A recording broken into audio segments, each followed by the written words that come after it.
A colleague told me this story during a break from the perspective of her daughter. I am telling the story in the first person. Let me say right away, this is a true story. So I was about 10 years old at the time. I didn't visit my grandmother as often as I would have liked. Recently my grandfather passed away. He lived with that grandmother, as did my uncle, her son. He drank, including on that day. I came with my mom. My uncle's girlfriend was there too. They were sitting and drinking. The conversation turned to the topic of my grandfather. Grandma had already told my mom and me before that someone was walking around the apartment. It wasn't all that surprising to hear this because according to Grandma's stories, she saw something like a soul, a white cloud, fly out of my grandfather's mouth, head toward the corner, and disappear there. So, they were talking about him, reminiscing about happy moments, and also about how kind he was and so on. I really like these kinds of topics for conversation, but after Grandma's stories about someone walking around in the very room where the soul left, I didn't really want to stay the night there, but I had to, since my mom had been drinking. We had to stay overnight. Since my grandfather was paralyzed in his right arm and left leg, he walked by shuffling his foot. That's how he walked around the apartment even after the funeral. He would walk as usual from my grandmother's room to the kitchen to smoke, shuffling his feet and flicking his lighter, my grandmother said, but he never entered my uncle's room. I don't know why. It was already quite late and my brother's girlfriend went home. Only my grandmother, my mother, my uncle and I were left. My uncle was already quite drunk. Everyone was getting ready for bed. Grandma told my mom that she would sleep with her in the big room, on the very couch where Grandpa had died. Of course, my mom didn't want to sleep on it after Grandma's stories, but Grandma didn't attach any significance to what had happened after his death. So I ended up sleeping with my uncle in the same bed. It seemed like everyone had fallen asleep. I woke up to some shuffling noises coming from the big room toward the kitchen.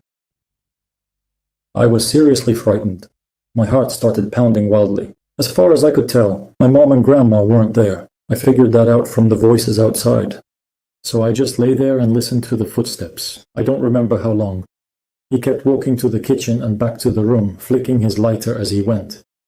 I started reciting prayers to myself. I didn't recite them for long. After a while, I drifted off to sleep. I woke up to my mother's screams. I clearly remember that she screamed exactly 3 times, and after her screams, my grandfather's footsteps headed from the living room to the kitchen, as usual. This frightened me all over again, and not just a little. I started reciting prayers again, but then Grandpa stopped near my uncle's door. I fell silent, my breathing quickened. It seemed to me that he was standing there, listening. No, it didn't just seem that way to me. That's exactly how it was. I tried to wake my uncle and asked him to bring me some water, so the spirit would go away. It seemed to me that if my uncle got up and went to the kitchen, he would disappear. But it wasn't that simple.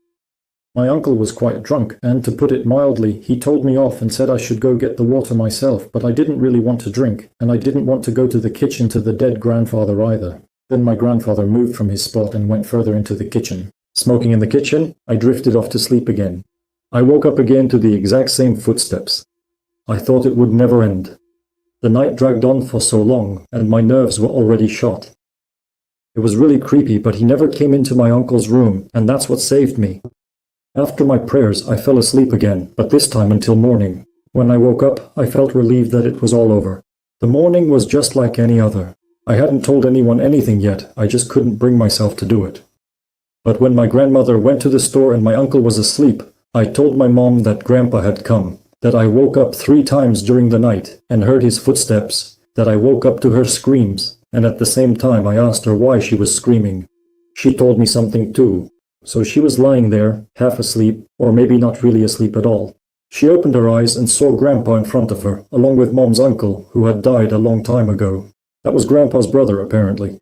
Grandpa was wearing the same clothes he was buried in, and her uncle was dressed the same way. So he was standing by the sofa, reaching out his hand to her, said something to her. I don't remember exactly what. She screamed. Then they walked around a bit more. They walked around the room and went to the kitchen, but she didn't see that anymore because he had disappeared. But I clearly heard him walking from the living room to the kitchen. Mom started nudging Grandma in the side, but she just got angry and snapped at her, "Sleep!" And that's how she fell asleep.